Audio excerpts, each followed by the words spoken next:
Hey everyone, welcome back to an episode of Life with Linda. Now, tonight I'm going to do a what's for dinner. Tonight we're having fried chicken cutlets, mashed potatoes, instant mashed potatoes, guys, and brown gravy, and string beans and corn. Okay, so let's get started. I want to show you how I cut my chicken cutlets, okay? All right, so now I bought the fat chicken cutlets, okay? These are the cheaper ones to buy than to buy the thinner ones, because the thinner ones are already cut, so you pay more a pound for them. Okay, so what I do is I take one of these thick chicken cutlets. Now you see how thick that is? You can either get 2 or 3 pieces out of this packet, out of this piece. It depends on how thin you want them. I usually do two slices, but sometimes I'll do 3. It depends on how big it is. This is kind of fat, so I think I'll probably do 2. Now what you do is you just take it, if you could see this, guys. You take it right here and you go to the middle. Now make sure you use a really sharp knife, because that's important. Otherwise you'll cut yourself, or it won't cut evenly. Okay, so you just take it, you do it as best as possible. It doesn't have to be perfect, and you split it right down the middle. Now this big thing made 2 pieces. You see, you get a lot more for your money. Okay, you just cut the fat off. All right, and what I do is I put it in a container, because then what I do is, a lot of people use egg, but for this I just use water and breadcrumbs, because you don't need the added egg, because the water makes it stick. Okay, I'm going to do another one. Very, very simple, guys. Okay, see? 1, you cut the fat off. And 2. Really a good way to do it. Okay, really makes your chicken go further. And to be honest, to make those big pieces, I don't think it comes out as tender. Chicken breast, you have to really kind of be careful, because they can really, they can get tough if you don't, if you overcook them. Okay, this one's being difficult. All right. Okay, so let's cut this now. I have a family of 6, but actually it's 7, because my daughter's girlfriend is a permanent fixture here for dinner, so it's 7. So I think I'm going to need another package of chicken cutlets. Give me 1 second, guys, okay?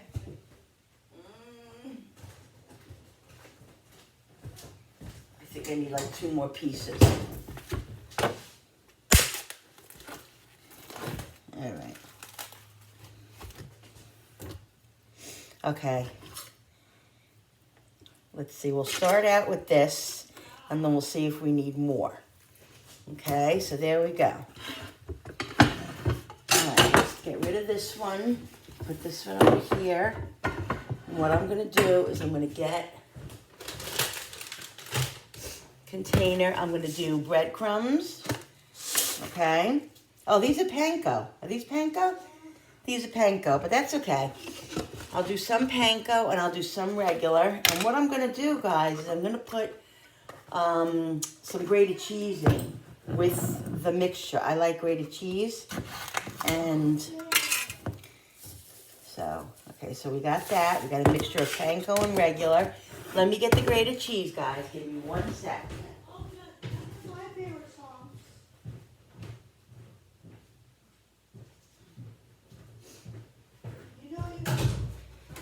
Okay, so I got grated cheese. We like grated cheese in ours. Okay. I got, of course, onion powder, garlic powder,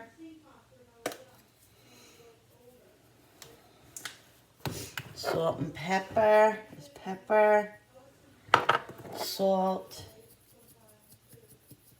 Okay, give it a mixture.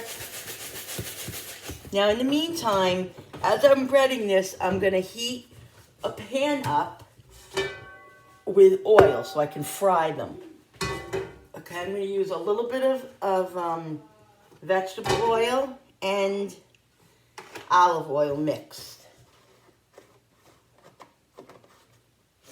Okay.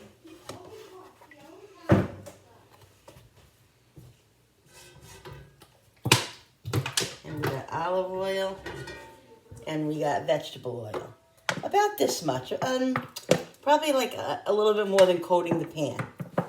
Okay. Now I'm going to let this pan heat up as I start breading the cutlets. Now what I'm going to do is I'm going to put water in this container with the chicken. Like I said, you don't need egg. If you want egg, by all means use egg, but you really don't need egg. Okay, let me get a fork. Okay, let me get a dish to put the chicken on. So this is what I do, guys, okay? Let's move all this stuff out of the way so you guys can see. So, you dip the chicken in the water. You dip it in the breadcrumb cheese mixture, whatever it is you're doing. By all means, use whatever kind of breadcrumbs you want. Italian, plain. You know what this needs? This needs some parsley.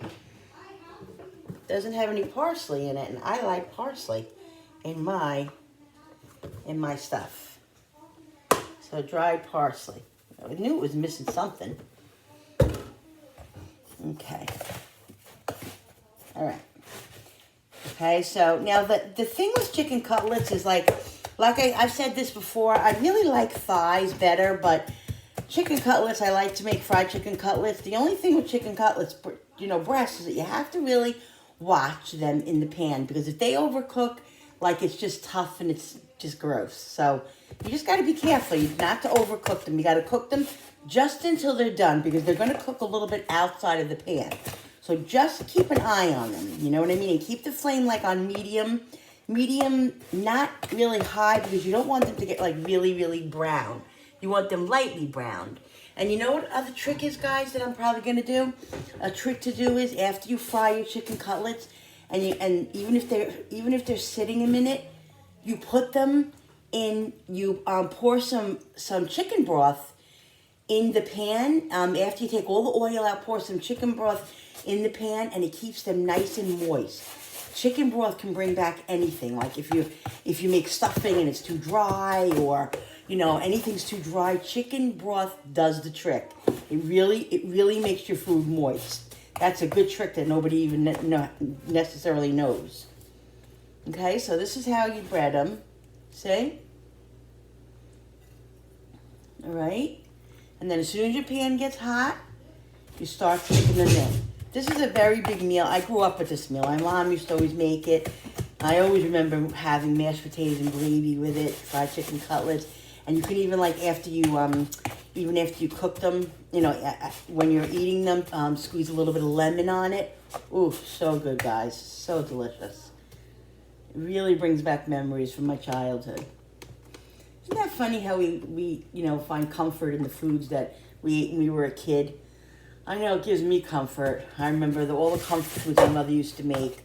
Stew and meatloaf and meatloaf mashed potatoes and like corn and just, you know, pot roast and just all those meals that you just felt so. My dog's trying to get in the kitchen here. Give me 1 second.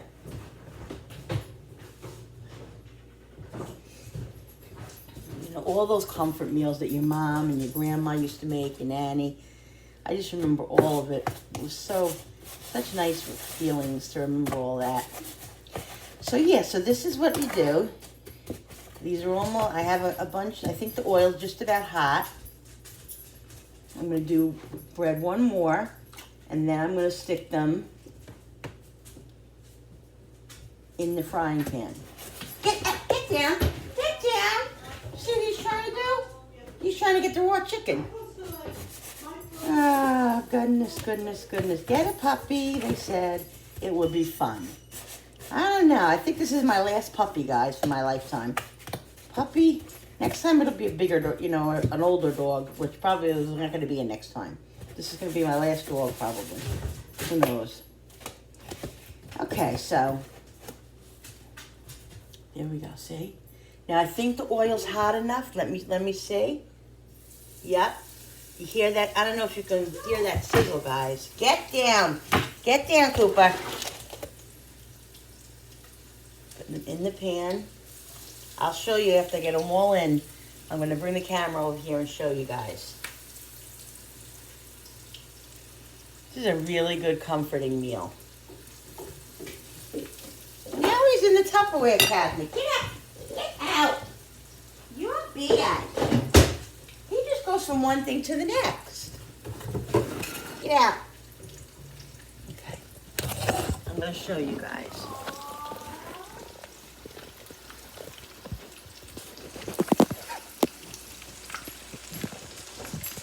Can you guys see that? This is...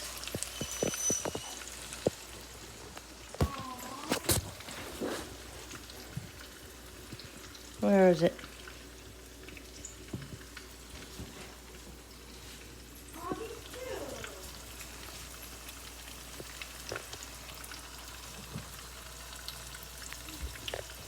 There we go, guys. See that?